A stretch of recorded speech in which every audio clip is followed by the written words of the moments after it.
entender el Evangelio de una manera correcta. El primer texto que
analizaremos es Gálatas 3, 18 y 19.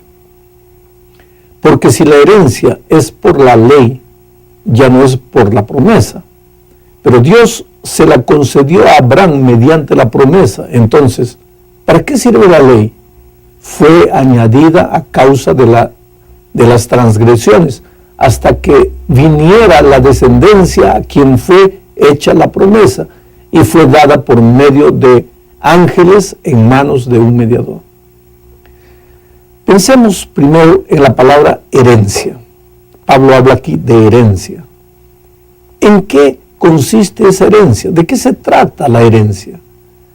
Al mencionar la herencia, Pablo se refiere a la justificación o a la salvación. Y dice, la herencia, o sea, la justificación, la salvación, es por la promesa y no por la ley. Porque si fuese por la ley, entonces, ¿cómo se le dio la herencia a Abraham si todavía no había ley en el tiempo de Abraham? Por lo menos no existían los 10 mandamientos. Entonces, ¿para qué sirve la ley? Pregunta el propio Pablo y responde, fue dada por causa de las transgresiones.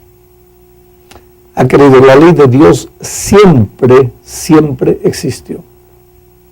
La ley de Dios es eterna porque es el reflejo del carácter de un Dios eterno. Si no hubiese ley, Adán y Eva no habrían pecado, porque el pecado es la transgresión de la ley. Y si ellos pecaron, entonces había ley. Solo que la ley, en el tiempo de Adán y Eva, no estaba escrita en tablas de piedra, estaba escrita en el corazón de ellos. Y la obediencia a esa ley era la expresión de amor de ellos hacia Dios. Pero después que el pecado entró al mundo, y a medida que el pecado fue aumentando, el ser humano se fue olvidando de esos principios eternos. Entonces fue necesario que esos principios fuesen escritos en tablas de piedra. Por eso Pablo dice, ¿para qué sirve la ley? Fue añadida por causa de la transgresión. Pero el énfasis de Pablo es en la promesa que Dios le hizo a Abraham. En griego, la palabra promesa es diateke, que quiere decir una decisión que una persona toma sola, sin consultar con nadie. Quiere decir, la promesa no es un contrato que se hace entre dos personas. No es que tú haces esto y yo hago aquello. Tú guardas la ley y yo te salvo. No. En la promesa solo Dios ofrece. El ser humano solo acepta, no hace nada. Y la ley no fue dada para reemplazar a la promesa. La promesa de que tú solo crees y eso te es contado por justicia sigue válida. La ley fue escrita, fue dada por causa de la dureza del corazón del hombre, pero no para tomar el lugar de la promesa. Por tanto, continuamos siendo salvos únicamente por la fe en la promesa de Dios. La segunda parte de la lección trata de la fe y de la ley. Recuerda que Pablo escribió la epístola a los Gálatas porque ellos habían aceptado la falsa idea de que el ser humano se salva por la fe, pero también se salva por las obras de la ley. Bueno, para sacarles esa idea de la cabeza, Pablo presenta algunas declaraciones contundentes en favor de la fe, y solo de la fe. Por ejemplo, Gálatas 2:16 dice: sabiendo que el hombre no es justificado por las obras de la ley, sino por la fe de Jesucristo. Nosotros también hemos creído en Jesucristo para ser justificados por la fe de Cristo y no por las obras de la ley, por cuanto por las obras de la ley nadie será justificado. Dice más, Pablo afirma que la verdadera característica de aquella persona que aspira a ser descendiente de Abraham no es guardar la ley, sino tener fe. Mira, eso está en Gálatas 3:7. Sabed, por tanto, que los que tienen fe, estos son hijos de Abraham. Bueno, este énfasis en la fe que Pablo hace es que provoca el hecho de que muchas personas crean que para Pablo la ley de Dios ya no tiene validez. Quiere decir, Cristo murió y clavó la ley en la cruz y ya no hay más ley para el cristiano. Pero querido, esa idea no tiene fundamento en las epístolas de Pablo ni en la Biblia. Al contrario, mira lo que Pablo afirma con relación a la ley. En Romanos 7, versículo 12 dice: de manera que la ley, a la verdad, es santa, y el mandamiento santo, justo y bueno. Otro texto, Romanos 3:31. Luego, por la fe invalidamos la ley de ninguna manera, más bien confirmamos la ley. No, querido, Pablo en ningún momento se coloca contra la ley, ni dice que la ley fue anulada. Lo que Pablo hace es colocar la ley en el lugar correcto. Veamos lo que dice en Romanos 7:7. ¿Qué pues diremos? ¿La ley es pecado? De ninguna manera. Pero yo no conocí el pecado sino por la ley. Y tampoco conocería la codicia si la ley no dijera, no codiciarás. La ley no sirve para salvar. Nadie se salvará por guardar mandamientos. La ley solo sirve para mostrar el pecado. Esto tiene que quedar bien claro en la mente de todos los cristianos. La ley no salva, la ley solo muestra el pecado. En la tercera parte de la lección vamos a nos detener un poco más de tiempo en Gálatas 3:19. Gálatas 3:19 dice: entonces, ¿para qué existe la ley? Fue dada por causa de las transgresiones, hasta que viniese la descendencia a quien había sido hecha la promesa. Y esta ley fue promulgada por medio de ángeles por mano de un mediador.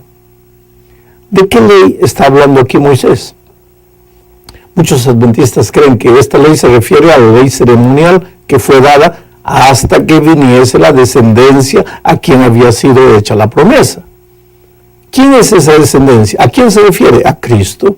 Por lo tanto, es de suponer que cuando Cristo murió, las leyes ceremoniales de ritos y sacrificios terminaron. Pero queridos, si leemos toda la epístola, veremos que Pablo no hace distinción entre ley ceremonial o moral. el apóstol combate la idea de que se le añada cualquier esfuerzo humano a la salvación, que es únicamente por la fe. En este versículo 19, por ejemplo, ¿qué ley le fue dada a Israel por causa de la transgresión? ¿Qué ley le mostraba al israelita los eternos principios que el pueblo se había olvidado? Recuérdate, por ejemplo, que la ley de los 10 mandamientos le fue dada a Israel en el Sinaí. El relato está en Éxodo 20, pero en el capítulo 14, 4 capítulos antes de llegar al Sinaí, 6 capítulos antes de llegar al Sinaí, Dios le da el maná del cielo y les dice que el sábado no caería maná porque era el día del Señor. Y sin embargo, a pesar que Dios les había dicho el viernes que no caería maná el sábado, muchos israelitas fueron al campo el sábado a buscar maná. Ellos eran un pueblo que se había olvidado de los principios que antes había estado en su corazón. Entonces, es necesario que Dios ahora les escriba esos principios en tablas de piedra. Por eso el mandamiento del sábado, en el decálogo, dado en el Sinaí, empieza diciendo, acuérdate del día de reposo. ¿Por qué acuérdate? Porque ellos ya lo sabían, pero se habían olvidado. Por eso la ley fue dada por causa de la transgresión, para mostrarle el pecado al pueblo, para que sintiesen la necesidad de buscar la promesa que era Cristo. Y esa ley era la ley del decálogo de los 10 mandamientos, no era la ley ceremonial. Eso es lo que afirma Romanos 5:20. Mira lo que dice. La ley pues se introdujo para que el pecado abundara, pero cuando el pecado abundó, sobreabundó la gracia. Querido, la ley es como una luna de aumento, por eso aumenta el pecado. La ley es como una luna de aumento que nos hace ver la grandiosidad del pecado. Por pequeño e insignificante que nos parezca, cuando colocamos la ley, ahí nos damos cuenta de cómo estamos, cómo está nuestra vida. Es como un espejo que nos retrata. Vamos ahora a la cuarta parte de la lección. Hablaremos aquí un poco más acerca de la eternidad de la ley de Dios. Ya lo dijimos. Si Dios es un Dios eterno y su ley es el reflejo de su carácter, es lógico que su ley también sea eterna. ¿Había ley en el cielo? Es una pregunta que te hago. ¿Había ley en el cielo? Por supuesto. Si no, ¿cómo es que hubo pecado? ¿Cómo Lucifer pecó? Porque el pecado es la transgresión de la ley. Pero ¿cuál era la letra de esa ley? No sabíamos. Pero los principios, los 10 eternos principios de los mandamientos existían. Otra pregunta. ¿Hubo ley desde Adán hasta el Sinaí? Claro que sí. De otra manera, ¿cómo es que ellos pecaron? ¿Pero qué decía esa letra, la letra de esa ley? No lo sabemos tampoco. Pero los eternos principios de la ley existían. Ahora, después del Sinaí, ¿hubo ley? Claro. Son los 10 mandamientos del decálogo escritos por el propio dedo de Dios. Y nosotros conocemos la letra. Está en Éxodo 20. Ahora viene la otra pregunta. ¿Y después de Cristo? ¿Hay ley? Claro. ¿Y cuál es la letra? Bueno, es más complicada que la ley del Sinaí. ¿Sabes por qué? Mira, Jesús dijo, oísteis que fue dicho, no cometerás adulterio. ¿Dónde fue dicho eso? En el Sinaí. Pero viene Jesús ahora y dice, pero yo os digo, cualquiera que mira a una mujer para codiciarla en su corazón, ya adulteró. ¿Te das cuenta? En el Sinaí no cometerás adulterio. Pero Jesús viene y para el cristiano le dice, no mirarás a una mujer para codiciarla. ¿Qué? La amplía. Jesús también dijo, oísteis que fue dicho, no matarás, pero yo os digo, cualquiera que se airare locamente contra su hermano, ya mató. Y así por delante. Podemos encontrar los 10 eternos principios de la ley de Dios en el Nuevo Testamento. Por ejemplo, la ley del decálogo decía, honra a tu padre y a tu madre. Ahora, Efesios 6 dice, hijos, obedeced en el Señor a vuestros padres, porque esto es justo. Y vosotros, padres, no provoquéis a ira a vuestros hijos, sino criadlos en disciplina y amonestación del Señor. ¿Te das cuenta? El Decálogo dice, acuérdate del sábado para santificarlo. Hebreos 4, 4 y 7 afirma, pues en cierto lugar dijo así del séptimo día, y reposó Dios de todas sus obras en el séptimo día. Por tanto, queda un reposo para el pueblo de Dios. Querido, yo siempre digo, bromeando, ¿quieres escaparte de la ley de Sinaí? Cuidado, mejor quédate con ella, porque está más fácil. Porque si caes en la ley del Nuevo Testamento, te vas a complicar la vida. Vuelvo a repetir, estoy bromeando, no me lleves en serio. Claro que lo que quiero decir es que a lo largo del tiempo siempre hubo ley. Los principios de Dios son eternos. En el cielo, por ejemplo, ¿tendremos ley? Claro. ¿Pero qué letra tendrá? No sabemos. Porque, vamos a imaginar, si en el cielo no habrá sexo, ¿cómo es que la letra dirá no cometerás adulterio? Sin sexo no habrá adulterio. Pero el principio de la fidelidad seguirá existiendo. ¿Te das cuenta? El problema con algunos cristianos es Gálatas 3:19. Lo voy a leer. Dice, entonces, ¿para qué sirve la ley? Fue añadida por causa de las transgresiones, hasta que viniera la descendencia a quien fue hecha la promesa, y fue dada por medio de ángeles en manos de un mediador. La expresión hasta que le sugiere a algunos que la ley solo tenía validad hasta la llegada de Jesús. Pero querido, esa expresión hasta que es usada en otras ocasiones en la Biblia sin tener la connotación de final. Por ejemplo, en Salmos 112, 8 encontramos esa expresión, dice, su corazón está seguro, no temerá hasta que vea vencidos a sus adversarios. Eso quiere decir que una vez que el cristiano vea vencidos a sus enemigos, ¿tendrá que tener miedo? Claro que no.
Porque la expresión